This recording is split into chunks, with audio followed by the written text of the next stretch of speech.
Hi, everybody. I'm Jetta Blaine, and I survived reclaiming my mental health. Hi, I'm Brent. I'm the host of the Spiriway podcast series about awakening. We are here with Jetta Blaine. She's a close personal friend. She's amazing. We've had several sessions together. Jetta has helped me so much. I can't tell you how much Jetta has helped me. And so we're here to talk about awakening and where Jetta was and how it happened. And we're here to help you with your own awakening so that you know exactly where to go and where to get help. And that's in Spiriway. It's a new app on the Play Store, on the Apple App Store. Come find us. We're amazing. Jetta's on there. I'm on there. We're here to help. And so now we're going to talk about Jetta. Jetta, let's talk about what do you do now? Like, where are you at in the world? What's your practice? Yeah. So I'm currently in Bali. I tend to be quite nomadic nowadays. And what I'm doing in the world is I offer several services, and it's all about coming into wholeness after post-traumatic growth, essentially. So, what is post-traumatic growth? Growth is what we get after experiencing difficult experiences in our lives. As we heal and as we call back parts of ourselves that have been lost due to some of these difficult or extreme experiences that we've been in, we tend to get superpowers, so to speak, different skills and awarenesses that we have gained through the hardships we have gone through that are pretty unique to us. And that sometimes we can look back and realize that everything we've been through might have actually been kind of worth it because we were able to gain so much from them. That's awesome. We all have those. We don't realize we have them, but we do. And that's what we're all about, especially in awakening. So, where did your awakening start, Jetta? How did that, like, because we've always had that big aha moment. Most of us have had that big aha moment. It's like, oh my God, there's something here that I didn't understand. How did that happen for you? Yeah, it's hard to pinpoint just one time because there have been many. But one time that really sticks out to me. I was 21 years old. I just turned 21. I was doing a semester abroad in West Africa. I was in Ghana. And I had been traversing the depths of mental and emotional and physical health for years and years and years and years and years. Like I had kind of lost track of what it felt like to feel happy, to feel joy, to feel whole. I just felt so broken and was in so much pain consistently, and I was at this really remote beach. Um, it's the southernmost point of West Africa, and the energy there is very potent. And I was doing all of this interesting spiritual work with different priestesses in the bush down there. And I spent a day alone just at this beach. All my friends went off to do something else. And I just remember I just sat in the water, like right where the water broke, and it was a really rough surf. And I just allowed the water to just break on me and move me around. And I had the epiphany that unless I were to take full accountability for myself, for my life, for how I wanted to live my life, and for my own healing, unless I were to step into that accountability fully, unless I were to start taking all of the action steps needed in order to heal myself, then I was going to be miserable and stuck in that place forever in some kind of way. So it was a pretty big realization. It was a semi painful one, and also one that I feel led me on a totally different trajectory. No, that's awesome, especially on a beach in Africa. That happening with your stories that we've talked about in the past. Oh my goodness, that makes so much sense. That's totally you, Jetta. Yeah, Oh my goodness. you yeah. know, oh man. So with that story, like how did that change your life after that? What did you do? Where did because that's kind of a big revelation. It's like if I don't change something, nothing's changing. And a lot of people that are here right now that are going through awakening that we're talking and we're trying to help, they're in that part now, like they don't know how to change themselves yet. They're like, I want to change, but I just don't know how. How did that happen for you? What when you made that decision, how did your life start to play out? How did spirit kind of bring you along for the goals that you started to have after that? It's a really good question. So it's a step by step process, is the first thing that I'll say, right? We Of course. oftentimes, when we're on a journey of ascension, or of healing or of getting to, a goal that we have in mind or a vision we have for ourselves in mind, we might have like a rough idea of what that place is, right? Yeah. However, getting there tends to be not linear. Mm. And it's like our minds want to be like, okay, well, I'm going to do step A, step B, step C. I'm going to save up money. I'm going to go to a yoga retreat. I'm going to go drink ayahuasca. I'm going to do all of this. And it's just not like that. Like, oftentimes when we're in this process, especially if we're in one that's going quite rapidly, we see one step ahead at a time. And for me, when I look back at that time, I'm 32 now, I'll be 33 in November.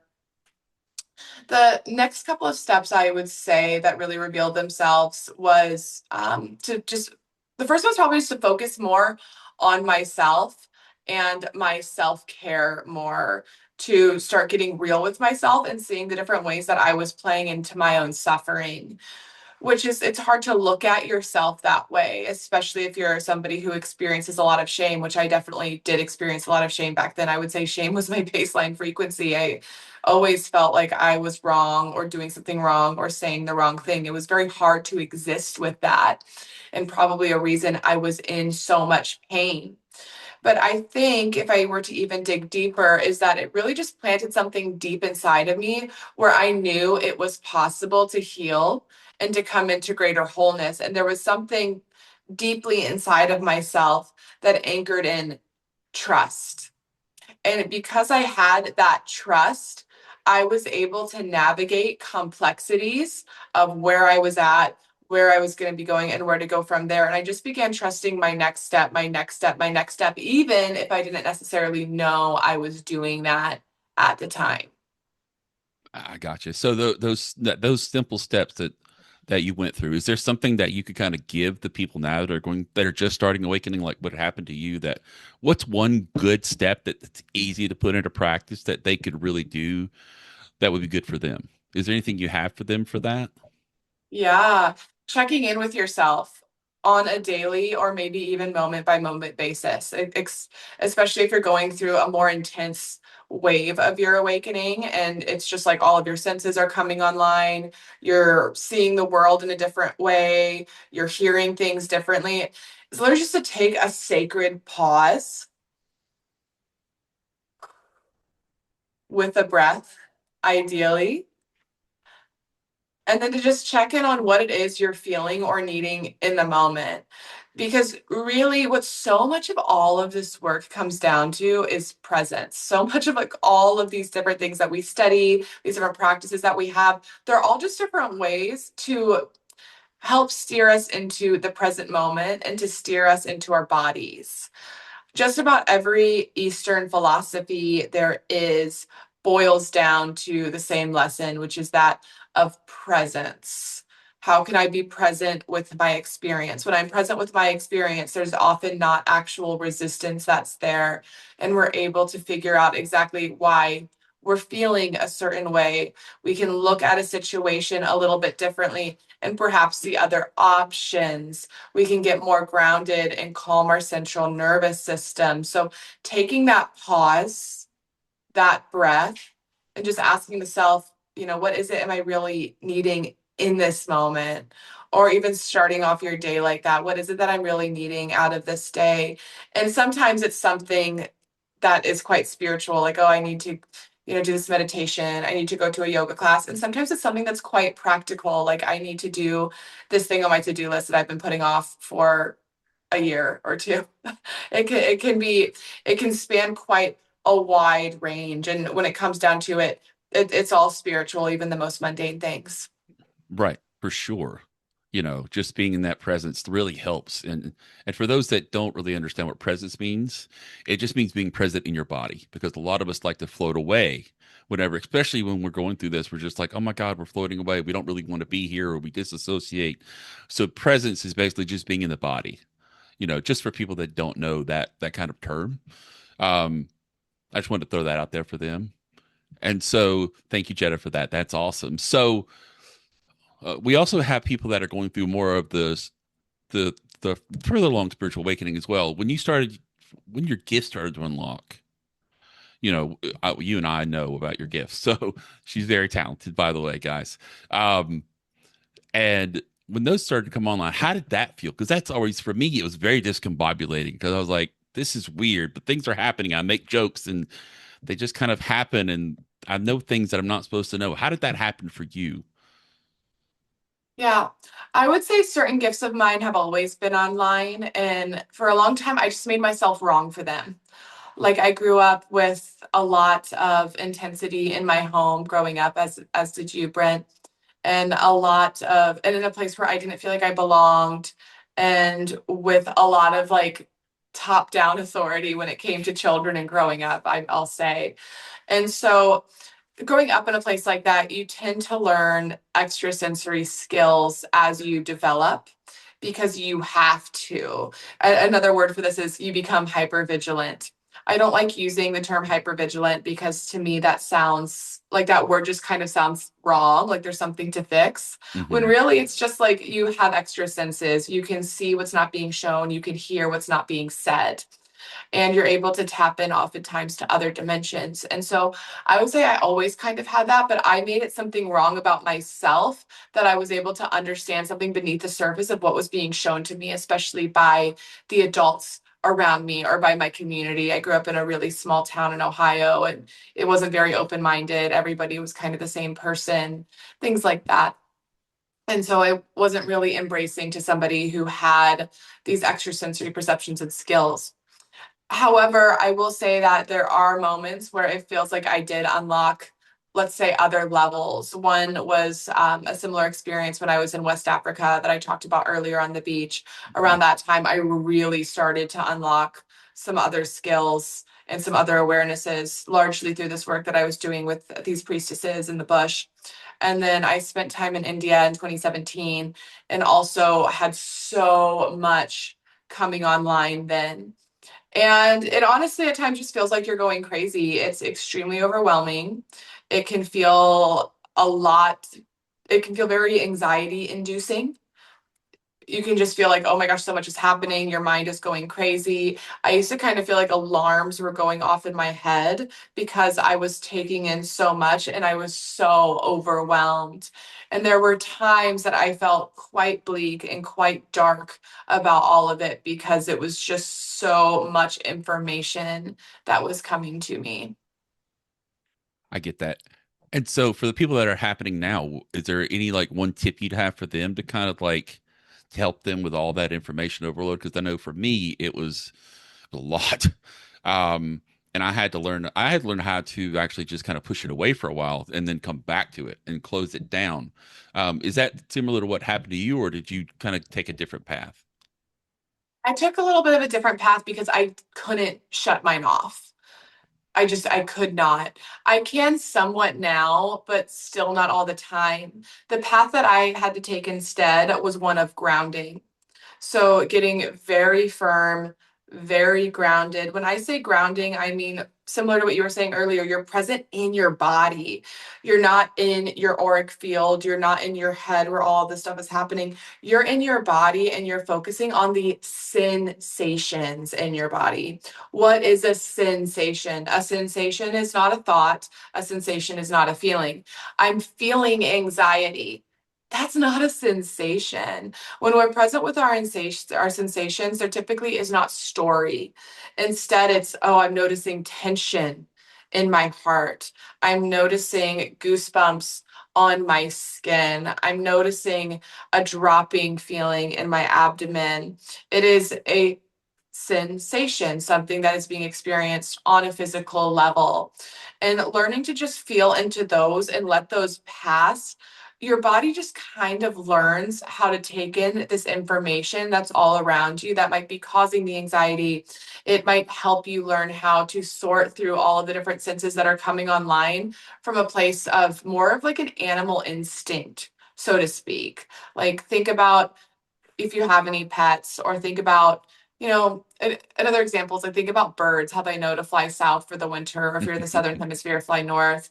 Like it's just something that becomes innate that they know to do when it is time to do. And when we're able to stay present with those sensations, deeper part of us can kind of filter it out and learn how to process it. When I also talk about grounding, I talk about being very firmly rooted on the earth. So that might mean going outside. One of my favorite things is just to lay down on the earth. I sprawl out like a starfish as big as I can, and I just make myself as heavy as possible and imagine all of that excess energy just going deep down into Mother Earth, which Mother Earth is here to help us through our process. Mm. We get so much out of being in actual physical close contact with the ground. And if I'm in a place where I can't actually be on the earth, what I will do and what I have done in the past is I take in all of that energy. I imagine everything that is coming online that's just way too much for me to handle in the moment. I pull it all in and I pull it all down because we can really connect with the earth at any given time through really rooting down through the base of our spine as though we had a cord going all the way down into the very center of the earth. What I'll say on top of that, and this is a little bit more of a high level thing, is learning good energy clearing skills. Every day we brush our teeth. Every day we wash our face. Every day we should also be cleaning our energy field and system. And as we get more advanced, we can actually just do it moment by moment. And when we're really present in our sovereignty in our own field, when we're taking on less of what somebody else might be giving us, which is largely unconscious on their part, just as it's unconscious oftentimes that we're taking it on, we're able to stay a lot clearer and a lot more grounded and a lot more present because we're just with our own system. That it's so true. I mean, energy clearing, oh my goodness, it helps so much. Like the Taylor Swift song "Shake It Off." You got to get rid of it, or it's just going to build up. Especially with a lot of people that are doing this and going through awakening. A lot of them are empaths. They just absorb and they don't know how to get rid of it. And that's really important to do is get rid of that empath. As an empath, is to get rid of that energy. And especially the people that are waking up first, which is we're one of those people. You know, and congratulations, so are you. uh, you got to learn to get rid of the energy because if not, you're just going to soak it up and it's going to annihilate you and it's just going to get tough and more tough as you go. And learning to clear that energy is amazing. So thank you so much, Jetta. Um, My pleasure. Can I add something to that for just a of moment? course, yes, please. Yeah, and this is something that I had with my experience that I feel like is worth to name. So, growing up, what I would do to dispel the energy is I would work out like a fiend, and I still work out a lot. I really enjoy moving my body. I really value it, but I was doing it from a place of escapism, and I wasn't actually present with my body and I was pushing it beyond what it was actually able to do. And I ended up very injured. I fractured my back when I was 16. I broke my face in a couple of places when I was 20. And I just had all of these accidents that happened. And really, it came from not being present in my body and doing too much. And so, dispelling energy is important, and moving your body and being physically active can be a route to doing that. However, it's important that we do it from a place of processing and not a place of escaping. And the difference is, once more, are we able to be in our body and listen to it as we're going through these activities? And I think that that's a very important to name because I feel it pretty consistently with different people that I work with who might be really into fitness. And it's like if you're pushing your body beyond what it's capable of really doing in a healthy way, you're not actually processing and dispelling the excess energy. You're just kind of shoving it down or using it as a fuel source, which isn't necessarily the best way of doing that and can result in injury. And then when you get injured in that place, it really sucks because then you're forced to A, process all of that and also your coping mechanism, which is kind of like a drug in a way of pushing your body beyond its limits, and you're dealing with physical injury at the same time. It's a lot to work with because you're just feeling all of this stuff and also your body is kind of broken down at the same time. So I'm just wanting to put out a message from a place of embodied wisdom because I've lived it, is oftentimes it's moving the body and it's also slowing down and learning how to regulate your nervous system as well, which is largely done through breath, or slow movement, or again, coming back and just pulling our awareness here. That is so amazing and true because I know you work with a lot of people that have sports injuries and everything else, and we've talked about that a lot. Just our conversations that we have about people that disassociate with that, and they don't really come into their bodies. And then whenever you go to start to heal them, because Jetta does body work. So if you're ever in Bali or whatever, Jetta's back in California, you can come get body work from her. And really, Jetta really will help you get really back into your body. And some of those people have had to, experience that where they've disassociated all these years of just of exercise. They weren't embodied, like you talked about, and they're really having to come into that and really. So, thank you so much for that. And and speaking of embodied wisdom, thank you so much. That's where at Spiriway, that's what we're trying to give everybody's embodied wisdom. All of us that are on the app, all of us have been through awakening. Everybody that's on the app, anybody that's associated with the app has been through awakening. We've done the things. There's probably nothing between all of us that we haven't experienced, I would say. Um, so, come to the app. We want you to help. We want to help you. That's what we're here for. It's free. Um, there's a lot of information that we have on there. We're trying to get we're trying to get the new people to get them the word of the vocabulary that they need for what's happening. That's really important. So with the new people that's coming around, getting them the vocabulary is the one thing that we're focusing on. So how did that work for you and like, trying to learn all these things at once? Because there's a lot, I mean, there's so much of spirituality to learn. It's like, you get the first couple of things like, okay, I'm the first couple of years you're like, or the first couple of little bit you're in pain because you're like, I don't know how to help myself. You start to learn, you realize there's so much and it can get overwhelming. Where would you have someone start, when they're just starting out, they do the work a little bit, they start to heal themselves, but then spirituality opens and they've got tarot and they've got channeling and they've got all these things that are possible. Where would you have them start, or what a device do you have for that? Because it can get overwhelming. Yeah, well, I think Spiriway is great for that. Like that's you guys That's their specialize in point. Yeah, that. yeah. Yeah, it can really help you filter through the noise and just focus on one thing at a time. And I love that you say that it helps people learn the vocabulary for something because there's something really sacred about language. Once we can name something, it's understood on a deeper level. It's more grounded into our physical, actual 3D reality. Mhm. Even if we're spanning to other and higher dimensions, we also need to be here in 3D reality, right? And other dimensional awarenesses can't actually be grounded or embodied unless we transcend and can, bring it down through the 3D. And so there's something that's very humanizing about that. And can also just generate better community, which Spiriway also does. So I'd say Spiriway is a great place to start, and taking the quiz that you have when somebody first signs up, that can help give people a starting point and Yep. launching pad for it. What I'll also say is less is more. Like when you get into all of this, it can be like a buffet of awesomeness. And it's like I think about like when I first got into spirituality, or I see this happen oftentimes. Well, when I first got into spirituality, I was super broke and had like no money and really struggled and Yeah. lived in that way for a very long time. But so this isn't necessarily just me. I see it more with other people who might not have had that same background as I had. But it's like you get really into like all the malas and all the crystals and all the beautiful things all around you. And it's like, I love all of those things. Like I'm in adornments now and love having crystals around.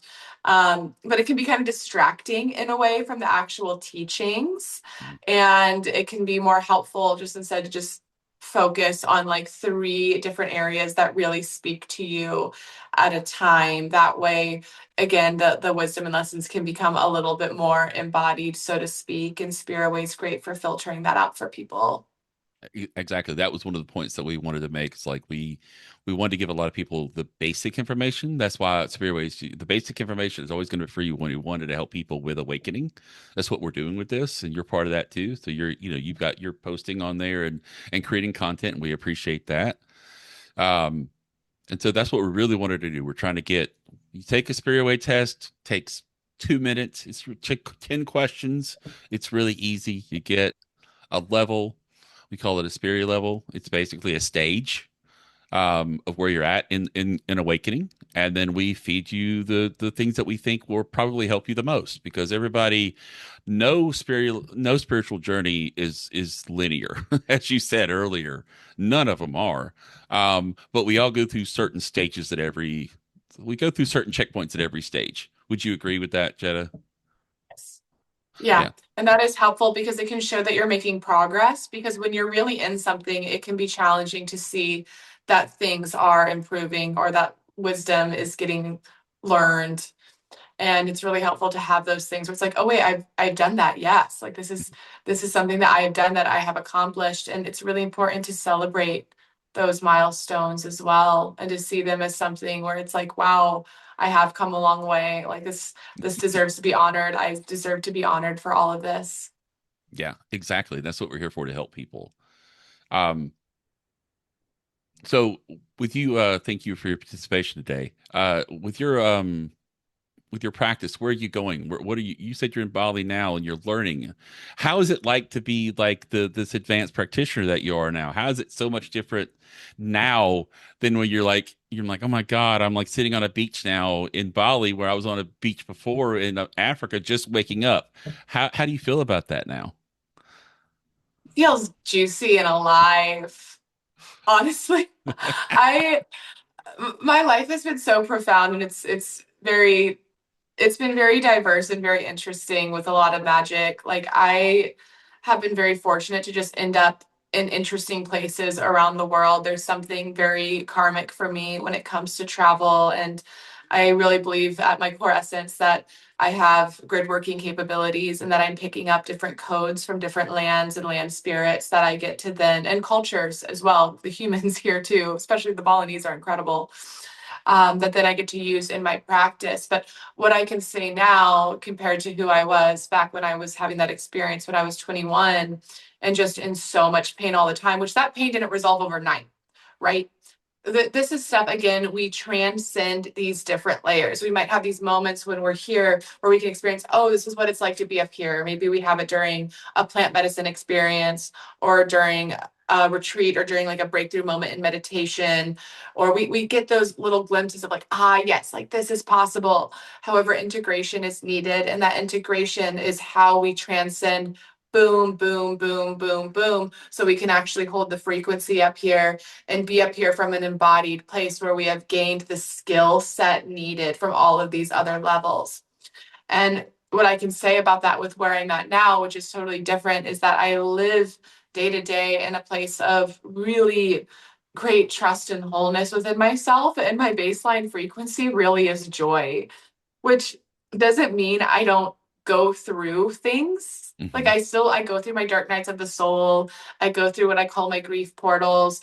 I go through moments where it's like everything is falling away and it can be a bit overwhelming. However, the difference is I'm able to be really present with it and know that all of it is really just serving me to increase my capability and my capacity for even more joy and even more blessings and even more wholeness. And that feels rich. That feels alive. It doesn't feel like it's taking something from me like it used to feel. Instead, it feels like it's giving me more of this juicy life force. And to be an advanced practitioner in this space, it just feels so great because I feel as though I'm really doing the goddess's work, so to speak, with the people I get to help facilitate with wherever I'm at.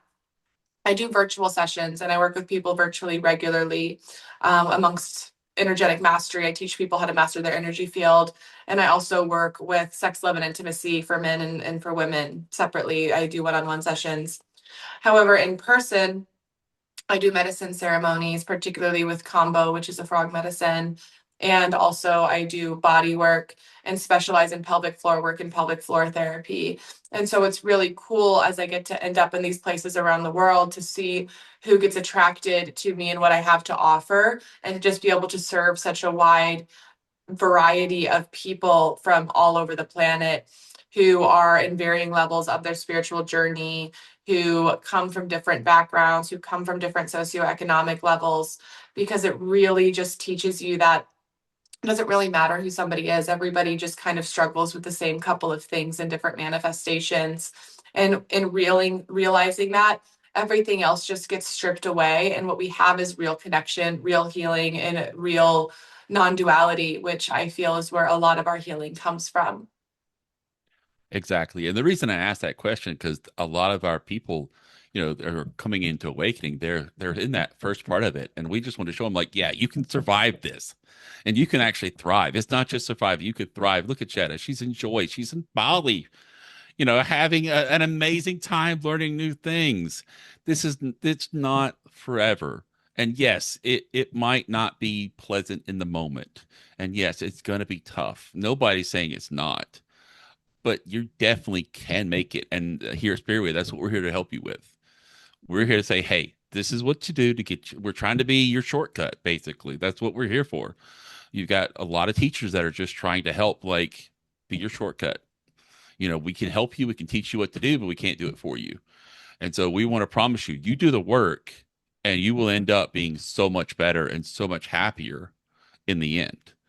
And that's what I'm trying. That's why I was asking you about that. Is like that's proof that you and I have went through many, many crazy things.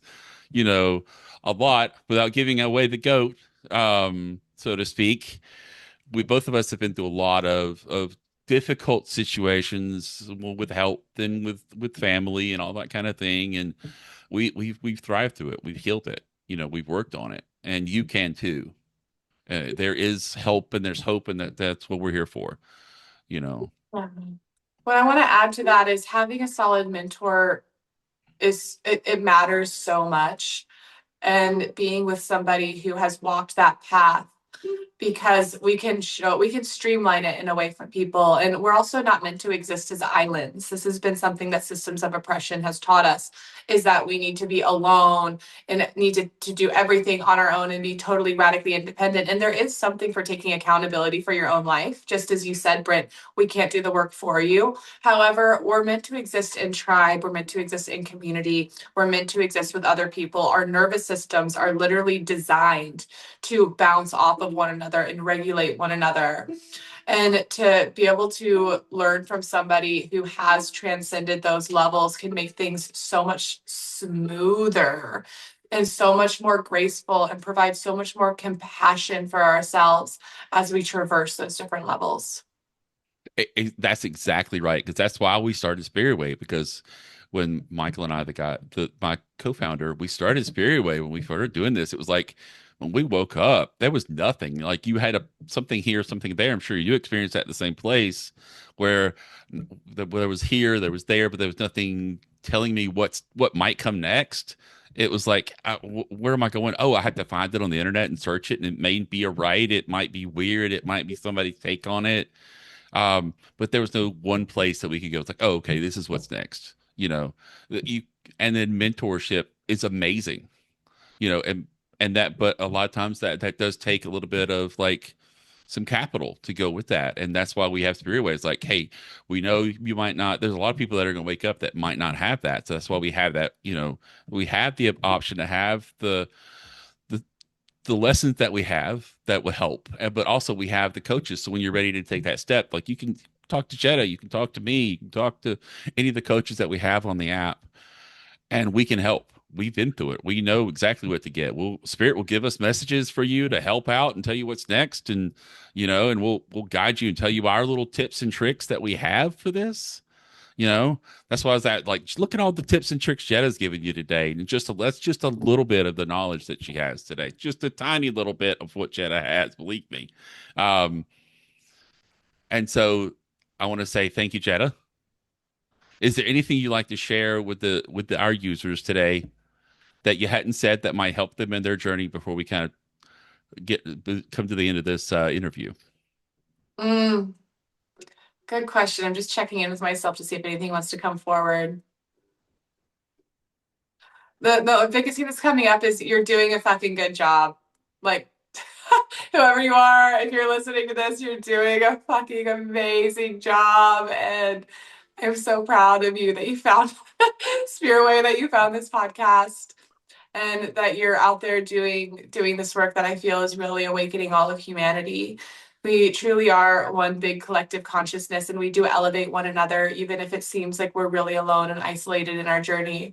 Or maybe that's our reality, and we are really alone and isolated in our journey. But you're doing an amazing job.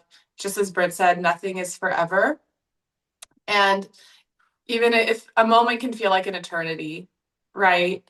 But we get these moments and these glimpses where we're shown what's possible, or where we're able to unlock different levels of joy or pleasure or these moments where it's just like, wow, I'm able to experience something that is bigger than myself, and being able to root and ground in those and to live in those and recall those at any given time is such a powerful and profound tool.